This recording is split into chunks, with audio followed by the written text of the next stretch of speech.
Olá, sou a professora Luciana Lima Monteiro, da disciplina de Resistência dos Materiais do IFPE do Campus Recife.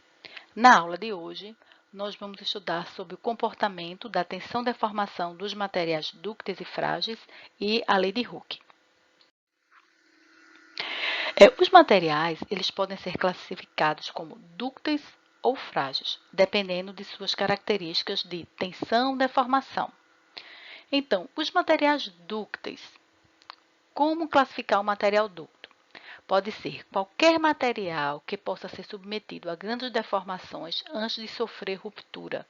Ele é denominado de material dúctil. Em outras palavras, um material dúctil ele vai passar pela região elástica, ele vai escoar, ou seja, você vai perceber que ele vai modificar as estruturas dele e ele vai ser modificado, né, o material, e depois ele vai romper.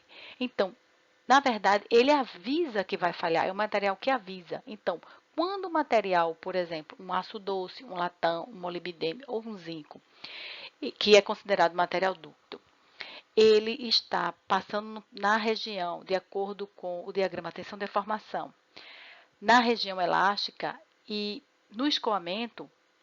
Na área do escoamento, você já observa a olho nu que aquela peça, aquele corpo de prova, no ensaio de tração, ele já está modificado. Então, é percebido isso. Ele avisa que vai falhar. Então, um modo de especificar a ductilidade de um material é calcular o percentual de alongamento ou o percentual de redução da área. Então, por quê? Porque quando esses materiais dúcteis, eles estão, de acordo com o comportamento deles, eles estão sendo submetidos a um determinado carregamento, então, eles vão alongar, o comprimento deles vai alterar, vai modificar. E a redução da área também, que é aquela área de seção transversal. Então, esses dois percentuais aqui, eles podem ser calculados para verificar a ductilidade do material, o quanto ele é dúctil. Então, por exemplo, o aço. Então, o aço ele tem um valor típico de 60% de redução de área. O que significa isso? Significa que ele só a partir de 60% da área dele que foi modificada, ele pode vir a falhar. Então, é um material muito utilizado em projetos, em máquinas, porque ele avisa que vai falhar. Então, essa é uma característica dos materiais dúcteis.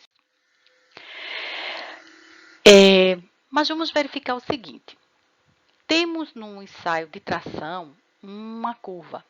Tensão aqui, tensão-deformação, que nós vimos na aula passada. Alguns materiais, alguns ensaios que são feitos em laboratórios de materiais para verificar a ductilidade desse material no ensaio de tração, por exemplo, é difícil identificar o limite de escoamento dele, certo? Aqui o limite de escoamento. Então, existe um método que é chamado de método da deformação residual, que nós podemos identificar o ponto dessa curva, que é o limite de escoamento do material. Então, como se faz esse método? Nós vamos colocar aqui um ponto da deformação de 0,002, ou seja, 2% de deformação, que é chamada de deformação residual. O que é isso? É quando o material está no regime elástico, então até o regime elástico de proporcionalidade, entre o regime elástico e o plástico. No regime elástico, quando o material, até aí, se você retirar aquela carga do corpo de prova, a estrutura interna dele, ele retorna inicialmente como ele está desde o início. Então, mas mesmo assim é verificado microscopicamente que existe uma pequena deformação residual, tá certo? Mas ele está no regime elástico ainda. Então, esse valor de 0,002, você vai traçar aqui uma reta paralela a essa linha de proporcionalidade, que é o regime elástico, e esta reta aqui vai até a curva. quando ele tocar nesse ponto aqui da curva, é o limite de escoamento. E esta tensão é a tensão de escoamento do material. Ou seja, é aquela tensão, vamos dizer assim, admissível de trabalho, onde o material ele está ainda com com a sua estrutura ainda bem definida. Então, o limite de escoamento ela é uma tensão que causa uma deformação específica permanente do material. Então, é muito importante verificar e se chegar no valor desse limite de escoamento. Então, aqui ao lado, nós temos um gráfico onde foi determinado o limite de escoamento para uma liga de alumínio. Então, geralmente, uma liga de alumínio, é muito difícil você identificar o ponto, o limite de escoamento. Então, o que acontece? Você vai traçar essa reta paralela à reta da região elástica, a partir do ponto de 0,002, né, 2% de deformação residual. Tocou na curva, então pronto, aí voltou. Então, aqui, que é a linha, aqui no caso, né, a coluna, a ordenada das tensões, então aqui representa a tensão de escoamento desta liga de alumínio. Mas mesmo para o mesmo material, nós podemos também ter curvas diferentes, como por exemplo, no caso aqui do aço. Então, nós temos aqui nesse lado esquerdo, nós temos um comportamento de tensão-deformação típico para um metal. Então, mostrando as deformações elástica e plástica, a partir aqui do ponto P, de proporcionalidade, né? E o limite de escoamento, utilizando o método da deformação residual. Então, a partir do ponto de 0,002, você traça uma reta paralela a essa reta da curva. E quando essa reta aqui chegar na curva, então aqui é o limite de escoamento. E aqui é a tensão de escoamento do material. Agora, por exemplo, para o mesmo metal, dependendo da estrutura, da liga, né, que ela é produzida, então você tem esse gráfico aqui, um comportamento já bem definido, onde aqui a região de escoamento do material, ele tem aqui o escoamento superior e o escoamento inferior. Então, é bem definido isso. Mas tem alguns casos que não. Então, é preciso usar esse método para se verificar. No caso de um material dúctil, então, o corpo de prova, ele vai ter essa estricção, que é a redução da área de seção transversal nessa parte aqui do corpo de prova, que é também chamada de empescoçamento. Então, vai reduzindo, e ele falha de uma determinada tensão aplicada. Então, ele vai falhar. Essa área de seção transversal aqui, ele rompe a 45 graus e tem aqui um conezinho. Então, é diferente de um material frágil quando ele falha. Então, falando dos materiais frágeis, né, então eles exibem pouca ou nenhum escoamento antes da falha. Que tipos de materiais são materiais frágeis? É o ferro fundido cinzento, o vidro, a porcelana, a cerâmica. Então, aqui é uma falha de material frágil por tração. Então, essa peça, esse corpo de prova, ele foi colocado numa máquina de tração. Então, quando ele rompe, ele tem aqui, ele rompe aqui perpendicularmente, né, a seção transversal. Então, a linha que ele rompe, a linha reta aqui. Então, aqui é um diagrama, tensão-deformação para o ferro fundido cinzento. Então, essa curva AB, apenas a curva AB, ela representa a tensão-deformação. Então, quando ele chega aqui, de A, já aqui em B, ele não tem limite de escoamento, ele simplesmente rompe, certo? Então, aqui em B, é a tensão de ruptura desse material, né? O ferro fundido cinzento, a 152 megapascal. Então, já a curva AC aqui é a foi utilizada aqui uma compressão, um teste de compressão nele, para a verificação das tensões e deformações. Mas tensão deformação aqui, a tensão deformação AB, essa aqui é a curva de tensão deformação desse ferro fundido. AC é a de compressão.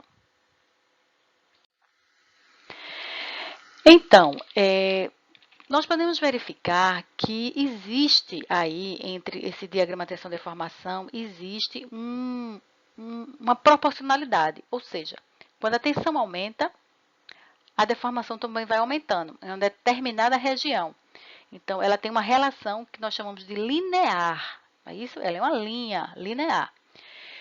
Então, foi observado por Robert Hooke o mesmo das molas, né? Que, na verdade, ele começou a observar isso em molas, em 1676, que existia essa proporcionalidade nessa região elástica do diagrama tensão-deformação.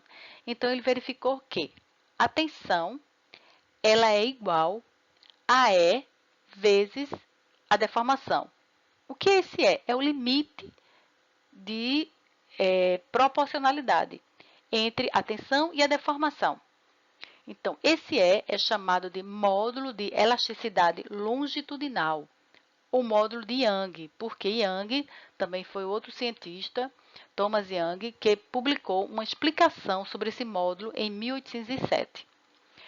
Então, esse módulo de elasticidade do material, a unidade dele é a mesma da tensão normal, porque ou tensão normal de tração ou compressão, porque ele, como a deformação é adimensional, então o módulo de elasticidade ele vai ter a mesma unidade do que a tensão. Então ele representa a constante de proporcionalidade. Então, essa equação aqui, ele vai representar a equação da porção inicial em linha reta do diagrama tensão-deformação. Até onde? Até o limite de proporcionalidade. Então, ele representa aquela inclinação da reta, da região elástica do material. Então, esse limite de proporcionalidade, ele é um tipo particular para cada material. Mas mesmo, por exemplo, para o mesmo aço aqui, só que o aço é um material, mas dependendo da liga, dependendo da composição, então ele vai ter uma curva um pouco diferente para cada um. Então, por exemplo, aço de mola, que é 1% de carbono, então ele vai ter essa curva aqui toda, daqui até aqui em cima. O aço duro, a 0,6, então ele vem para cá já, ele já baixa um pouco. Então, o que é diferente aqui para cada um, se vocês observarem? Então, se a gente baixar uma linha aqui, ó, né? Então, deixa eu colocar aqui uma caneta. Se a gente baixar aqui uma linha, não está muito reta, mas a gente pode observar aqui, ó, que é um pouco diferente aqui, né? Aqui chegando mais aqui perto e aqui, ó. Mas vamos pegar aqui do último para o primeiro. Então, vamos verificar que existe uma diferença na deformação. Só que essa linha aqui, a região elástica, ela é a mesma, mesmo para um aço que tem aço com ligas diferentes, composições diferentes. Então, podemos adotar como é adotado mesmo, que o módulo de elasticidade ele vai ser o mesmo para o aço. Então, geralmente, esse valor do aço, ele é adotado como 200 gigapascal, alguns livros adotam 210. Então, esse módulo de elasticidade, ele é uma propriedade mecânica muito importante, que indica a rigidez de um material. Rigidez significa o quanto esse material é rígido, quanto ele é duro.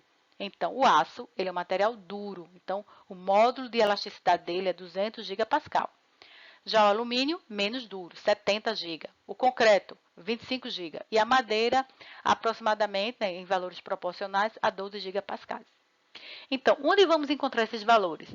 Em normas técnicas, tá certo? E onde foram feitos um teste de laboratório de tração, de compressão, nos corpos de provas. Então, esses valores aí, eles ficaram registrados em normas específicas.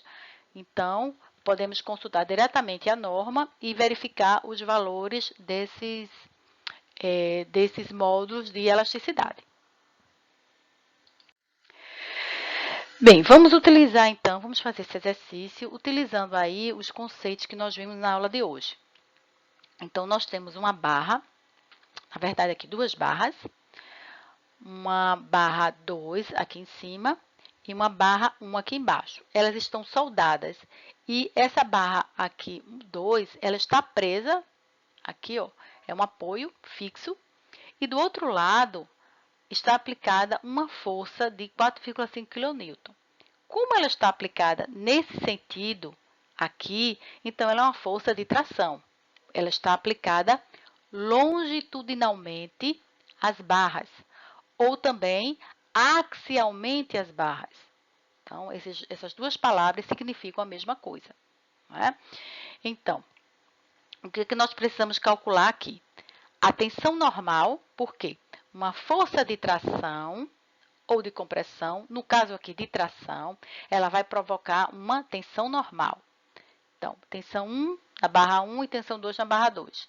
O alongamento, aqui ele falou como ΔL, também podemos colocar como delta, ΔL ou só delta, aquela letra delta. A deformação longitudinal, que é o epsilon. Então, longitudinal é o quanto essa barra vai deformar aqui, ó, nesse sentido vertical, as duas barras. E a deformação transversal. Transversal por quê? Na medida que essa força, essa barra que ela está alongando, então, em relação ao comprimento, ela vai deformar. Mas em relação à área de seção transversal, um pouco também. Que a relação entre essas duas deformações é o coeficiente de Poisson. Vimos na aula passada. E o alongamento total, então, vamos determinar o alongamento na barra 2, o alongamento na barra 1. O alongamento total vai ser o quê? A soma desses dois alongamentos. Certo? Então, para a tensão normal, vocês já sabem a equação.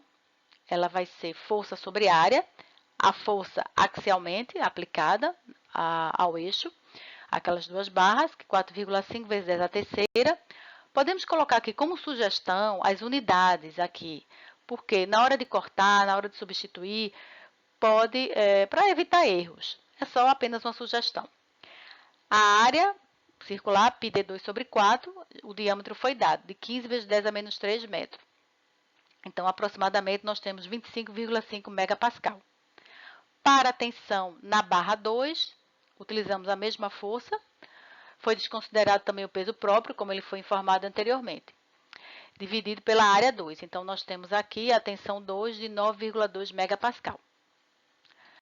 Na letra B, podemos calcular aqui o alongamento da barra, que é aquele delta 1 e delta 2.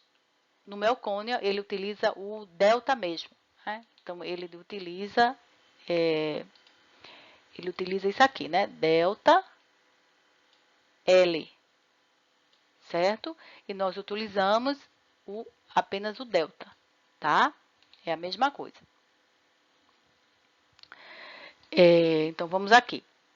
Bem, nós temos uma equação, que aqui é a equação da lei de Hooke. Vocês já aprenderam na aula teórica. Então, tensão é igual ao módulo de elasticidade vezes a deformação.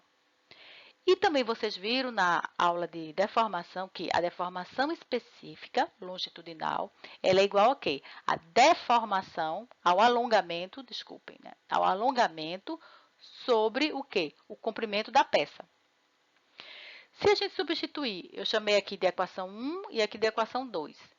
Se nós substituirmos a equação 2 na equação 1, então nós vamos ter que tensão é igual a E.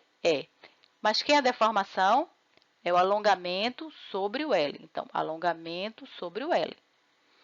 Para a barra 1, nós temos que a tensão 1 é igual ao módulo de elasticidade vezes o alongamento sobre o comprimento. Então, vamos substituir agora os valores. Então, o delta 1 é o que nós queremos calcular, o alongamento, vai ser igual a L1 sobre tensão 1, L1 tensão 1, e o módulo de elasticidade vem para cá, para baixo. Substituímos os valores, nós já temos, e achamos aqui o alongamento da barra 1. Ela alongou 0,073 vezes 10 a menos 3 metros, ou podemos também especificar em milímetro.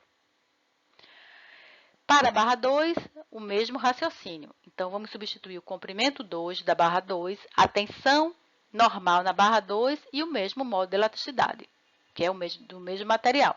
Se fossem materiais diferentes, então, ali colocaríamos outro módulo de elasticidade, não 210 vezes 10 a nona.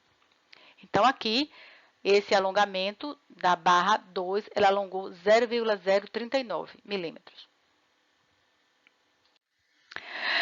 A deformação longitudinal. Então, pegamos aqui a equação da deformação longitudinal, que é igual ao alongamento da barra sobre o comprimento inicial. Então, substituindo esse valor, nós achamos na letra B, e aqui nós temos o valor em micron, né, micrômetro, 121,7.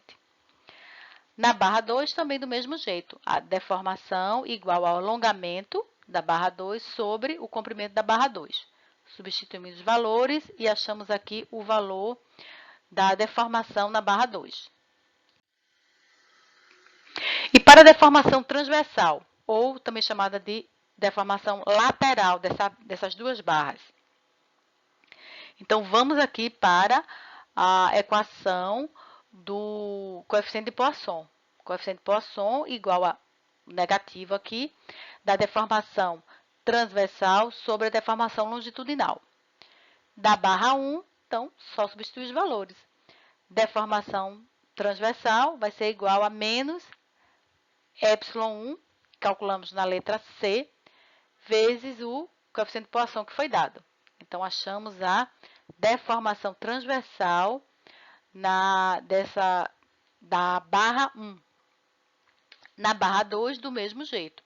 Então, a deformação transversal na barra 2 vai ser igual a menos a deformação na barra 2 vezes o coeficiente de Poisson. Então, já foi dado. Então, nós podemos perceber que eles têm uma deformação muito menor, a transversal, do que a deformação longitudinal. E o alongamento total, como eu falei, vai ser o quê? O alongamento total vai ser a soma dos dois alongamentos. Então, do alongamento da barra 1 mais o alongamento da barra 2, que nós calculamos lá na letra B. E assim definimos o alongamento total dessas duas barras, ou seja, aquelas duas barrinhas, quando a gente aplica aquela força de 4,5 kN, as duas barras vão alongar o total dela 0,112 milímetros. Então, vocês podem perceber que o alongamento e a deformação é muito baixo, é muito pequeno. Então, são valores pequenos mesmo. Sempre são valores pequenos, como eu falei. Então, nós estamos trabalhando com deformação de corpos rígidos. Então, eles têm essas pequenas deformações. Então, hoje, na aula de hoje, nós vimos esses conceitos importantes, que foi o comportamento, o que é o material dúctil, o que é o material frágil, observando através do comportamento do diagrama tensão-deformação. E a lei de Hooke, que vai ser sempre utilizada agora para vocês, para identificarmos aí o comportamento desses materiais. Então, na aula de hoje foi isso e até a próxima.